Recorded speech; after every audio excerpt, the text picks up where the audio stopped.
आप जानते हैं कि हमारा बुनियादी एतराज़ यह है कि बीजेपी ने जो वक्फ अमेंडमेंट बिल पार्लियामेंट में पेश किया है, हिंदुस्तान की तारीख में ये पहली बार हुआ है कि जिन लोगों के लिए बिल लाया जा रहा है उससे कोई मशवरा नहीं किया, उनके किसी मशवरे को शामिल नहीं किया गया और एक तरह से पूरे वक्फ एक्ट को ओवरहाल करने के लिए 44 अमेंडमेंट पेश किए गए। हम ये समझते हैं कि जब अपोजिशन पार्टी ने इस पर हंगामा किया पार्लियामेंट में, तब जाकर जेपीसी बनाई गई और जेपीसी ने पिछले अगस्त से लेकर जनवरी तक जब उसने फाइनली अपनी रिपोर्ट पेश की, जिस तरह से पूरी कारकर्दगी की वो लोकतंत्र के इतिहास में एक बदनुमा दाग। जिन लोगों ने उसके सामने हाजिर होकर अपने एतराज़ात पेश किए थे उनको कंसिडर नहीं किया गया। तकरीबन 5 करोड़ की तादाद में ईमेल भेजे गए थे, उनको कंसिडर नहीं किया गया और जो अपोजिशन पार्टीज के जो मेंबर हैं उन्होंने जो बातें रखी, जो सजेशन दिए 44 अमेंडमेंट पे, उसको कंसिडर नहीं किया। फिर किस मकसद के लिए जेपीसी बनाई गई? तो जेपीसी ने एकतरफा तौर पे कार्रवाई की और अपनी रिपोर्ट पेश की। हमारा कहना यह है कि ये बिल सांप्रदायिक बुनियादों पर लाया गया है, ये बिल डिस्क्रिमिनेटरी है, ये बिल कॉन्स्टिट्यूशन में दिए गए जितने तहफ़्फ़ुज़ात हैं, जितने फंडामेंटल राइट्स हैं माइनॉरिटीज के लिए, उन सब के खिलाफ है। और ये बिल बताया ये बीजेपी कि ये ट्रांसपेरेंसी लाने के लिए, ये बिल जो है वक्फ की जायदादों से आमदनी हासिल करके गरीबों में तकसीम करने के लिए लाई गई। इस तरह की कोई बात इस तरमीम में कहीं नहीं। इसके बरक्स किस तरह से वक्फ बोर्ड को, सेंट्रल वक्फ काउंसिल को कमजोर किया जाए, उसके तमाम प्रोविजन उसके अंदर मौजूद हैं। तो हम ये समझते हैं, उस बिल पे हम बात नहीं करेंगे। हमारा बात कहने का मकसद यह है कि हम ये समझते थे कि जो बीजेपी की अलाइज पार्टनर्स हैं, हरीफ पार्टियां हैं, वो पार्टियां कम से कम इस सांप्रदायिक, डिस्क्रिमिनेटरी और कॉन्स्टिट्यूशन के खिलाफ लाए जाने वाले बिल का समर्थन नहीं करेंगे। और हमने इन पार्टियों से मुलाकात की कोशिश भी की और मुलाकातें हुई भी, लेकिन ये पार्टियां, उनके क्या मफाद है, उनका क्या इंटरेस्ट है, वी डोंट नो, लेकिन इसके बावजूद भी वो टस से मस नहीं हुई। तो हम बहरहाल हमने, आप जानते हैं कि हमारी मिली तंजीमों ने सबने मिलकर ये फैसला किया था कि यहाँ के चीफ मिनिस्टर साहब जो स्टार पार्टी पे लोग बुलाते हैं, हम एहतजाजन उस पार्टी में शिरकत नहीं करेंगे। और अल्हम्दुलिल्लाह हम समझते हैं कि हमने मैसेज कम्युनिकेट कर दिया, ये मैसेज कम्युनिकेट कर दिया कि मुसलमान आपसे नाराज हैं। हम ये समझते थे कि इनकी जो भी इंटरेस्ट वजह रही हो बीजेपी के साथ जाने की, लेकिन कम से कम वो अपने सेकुलर वैल्यूज जिसकी बात वो करते रहते थे, जो डेमोक्रेटिक बातें वो करते थे, जो समाजी इंसाफ की लड़ाई वो लड़ रहे थे, उसका कुछ पास लिहाज रखेंगे और ये इस बिल का समर्थन नहीं करेंगे। तो बहरहाल हम ये कल के धरने से एक बात कम्युनिकेट करना चाहते हैं इन पार्टियों जो बिल का समर्थन कर रही है कि मुसलमानों के सपोर्ट को टेक इट फॉर ग्रांटेड न लीजिए। अगर ये बिल पारित हो जाता है, पार्लियामेंट में मंजूर हो जाता है, तो हम ये समझेंगे कि बीजेपी के कम्युनल एजेंडे के साथ ये पार्टियां भी खड़ी हो गई हैं और ये जो वक्फ अमेंडमेंट बिल है, ये मुसलमानों के पीठ में छुरा घोंपने के मुतरादिफ है।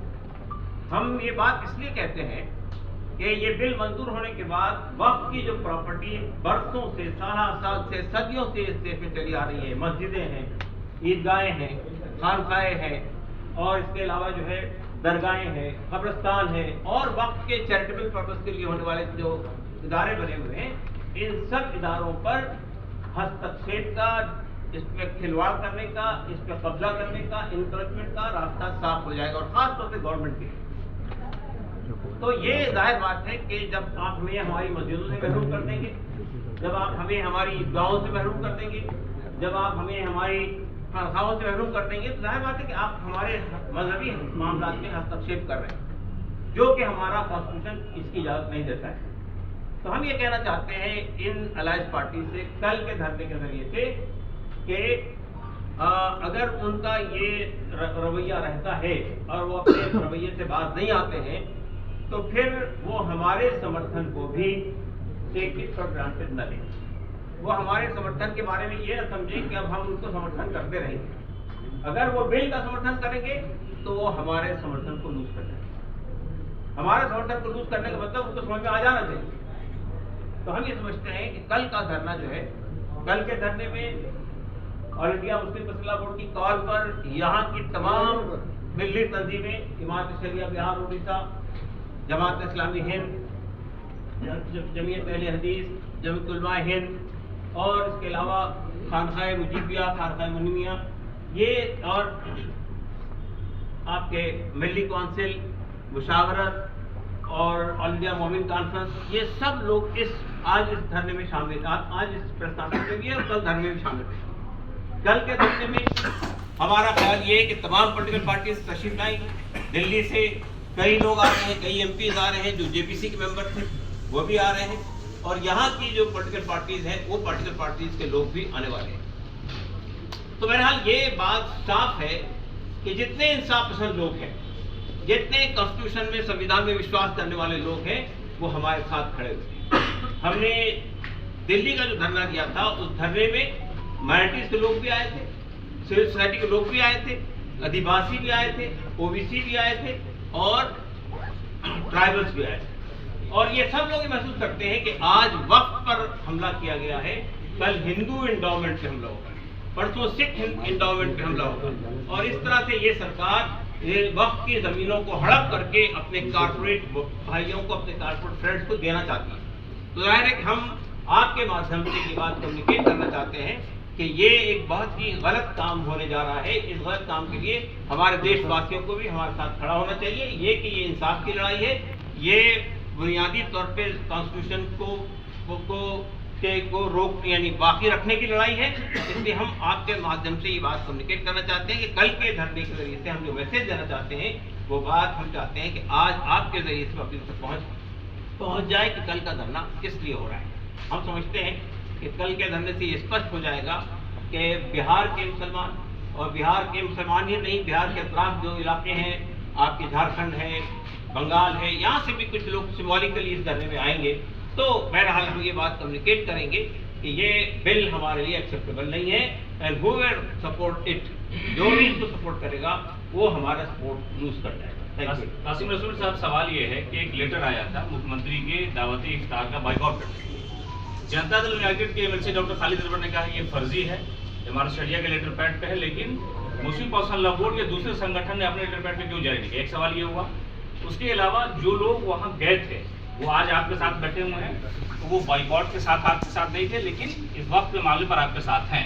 जेडीयू के कुछ नेता भी कल आएंगे, इस सवाल का जवाब लोग तलाश करें। देखिए, एक बात यह है कि ये जो फैसला था बाइकआउट का, ये यूनानिमस फैसला, ये सब जो लोग यहाँ बैठे हैं इन सब की मीटिंग में लिया गया और उसमें पर्सनल रिपोर्ट भी शामिल है। फैसला किस जरिए से कम्युनिकेट हुआ, कैसे हुआ, इससे बहस नहीं। We don't have any dispute, हमारे दरमियान कोई डिस्प्यूट नहीं है कि हमारा ये एक यूनानिमस फैसला था कि नीतीश कुमार जी के